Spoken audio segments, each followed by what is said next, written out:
Friends, welcome to this quiet Wednesday time with God. We'd come outside and enjoy this glorious sunshine that we're experiencing right now.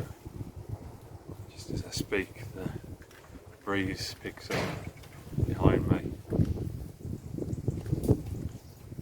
So the last couple of Wednesdays we've entered into a kind of a spiritual exercise, a spiritual discipline, different ways in which we can encounter God in new maybe and in even deeper ways. And I thought we'd carry on with this theme for a while. So today we're going to do another spiritual discipline, a spiritual exercise.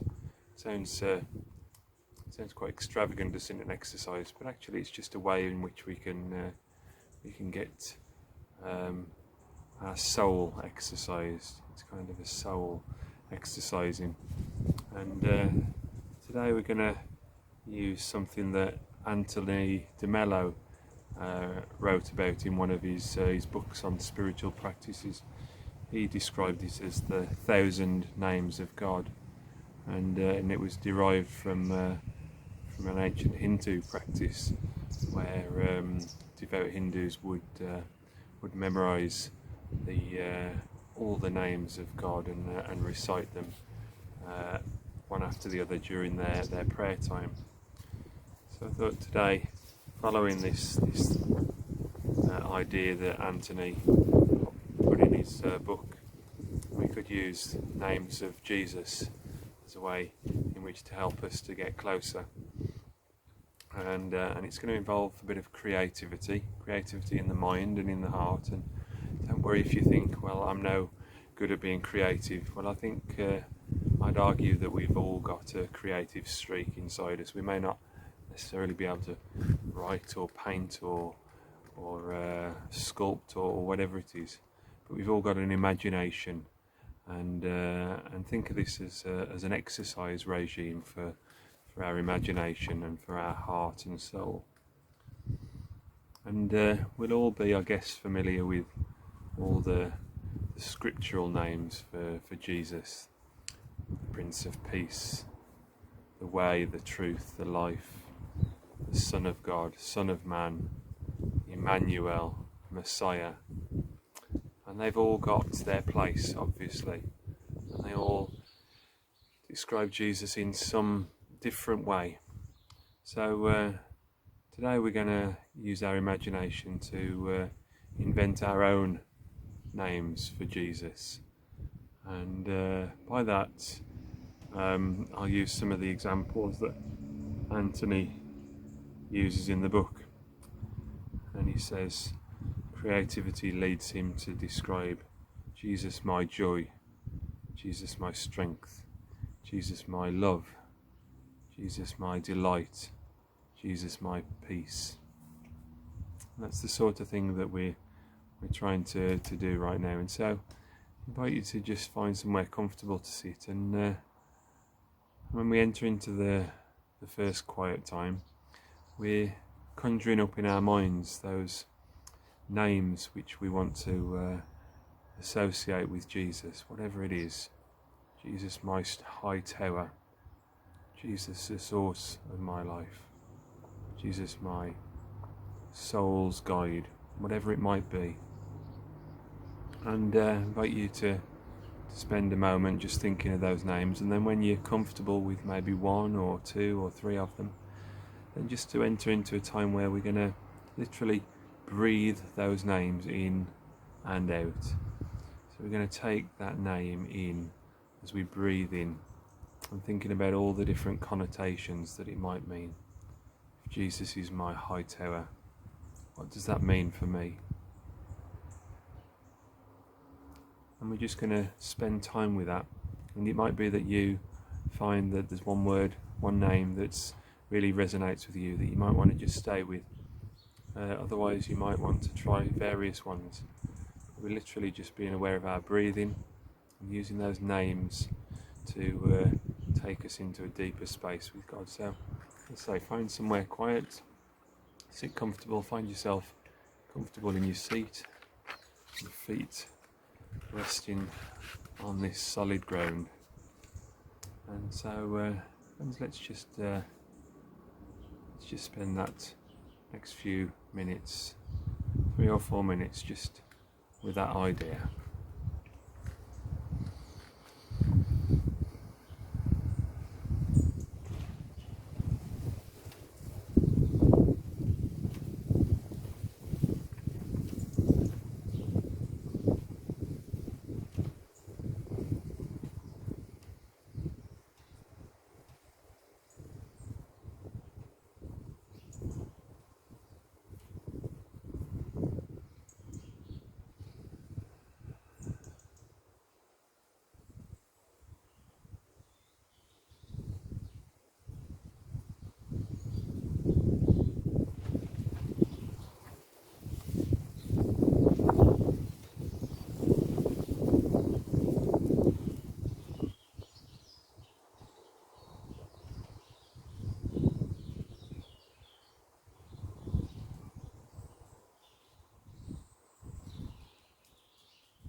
So friends, if you'd like to draw back to me now, I wonder how you found that time.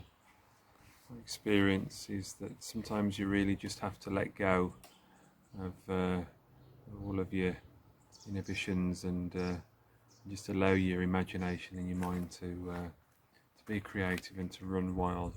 I certainly went back to that image of Jesus as my high tower.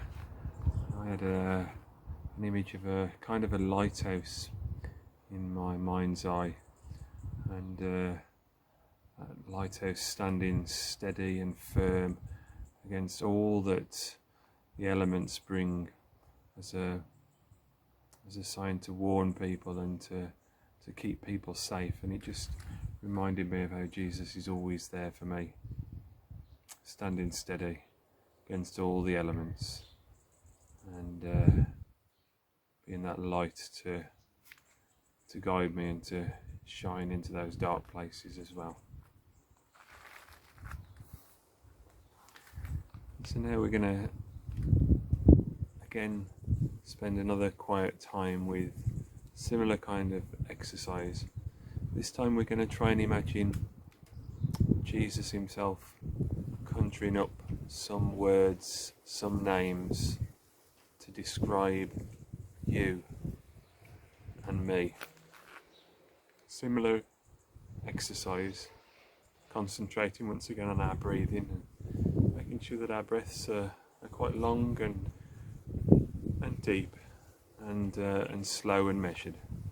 And again, spend the first part of the time just imagining what those names might be.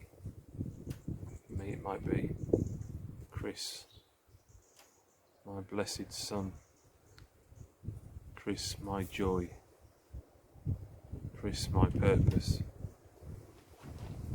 And then once you're happy with one of those names, and you may find that difficult, it's not always easy to hear lovely things spoken about us, but I do encourage us to stay with it. And again, I'll bring us back after about 4 minutes or so. So once again, let's just find that still space.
And friends, let's come back together one more time. Once again, I wonder how you found that exercise. As I said, it's not always easy, is it, to hear nice things said about us. We live in a world where so often people are too quick to call us by other names and think other things of us. But I know that Jesus does actually want to call us by those loving names.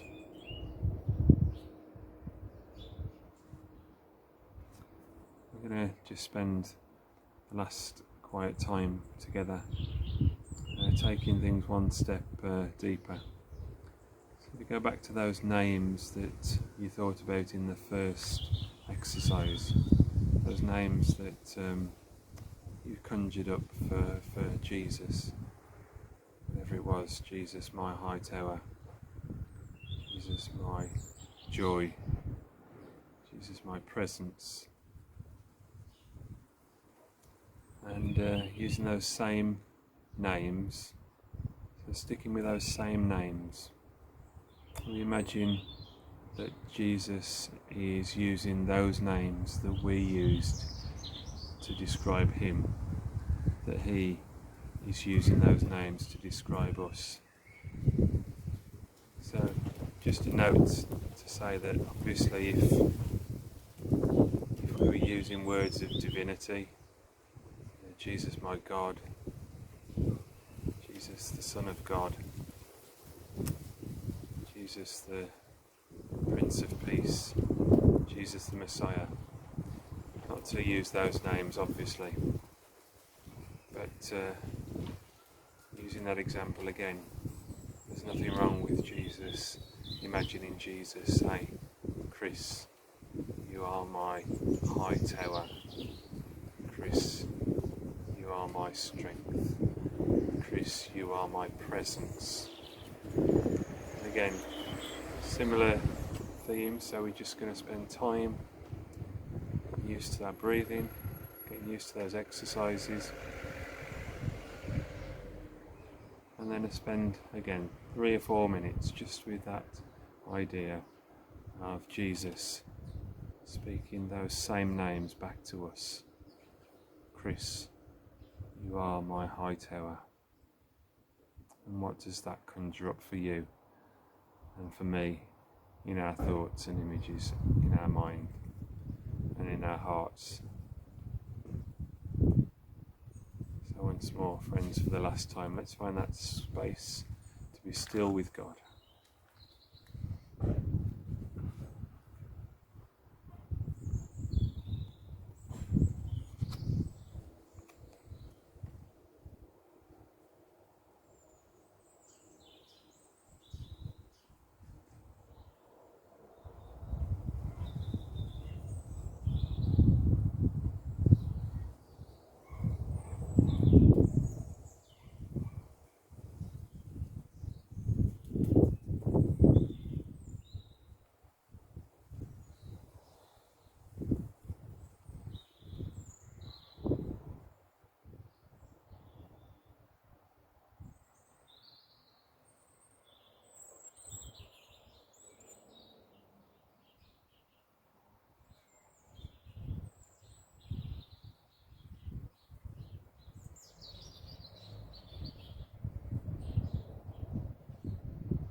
And friends, let me just bring us back together once more. And again, I wonder how you found that exercise. Was it tough hearing or imagining Jesus saying those, using those same names that we blessed him with, for him to bless us? That's of course not to put us on par with Jesus, but I do think that he wants to bless us in the same way that we bless him, and we know that he does that. And I think the good thing about these different spiritual exercises that we've been trying, and we'll carry on trying, they're a bit like a catalogue of books that you build up, that you can dip back into every now and again. So I do encourage you to use things like this, or the holy reading that we did last week, or maybe just the sit and listen that we did the week before. Just whenever you have a moment to spare, and it can be just literally a few minutes, but the more and more we do these exercises, then I think we'll find that the deeper and deeper we'll go into our relationship with God through Jesus. So friends, thanks for joining us once more, and bless you until we meet once more, whether that be face to face or virtually. Take care, everyone.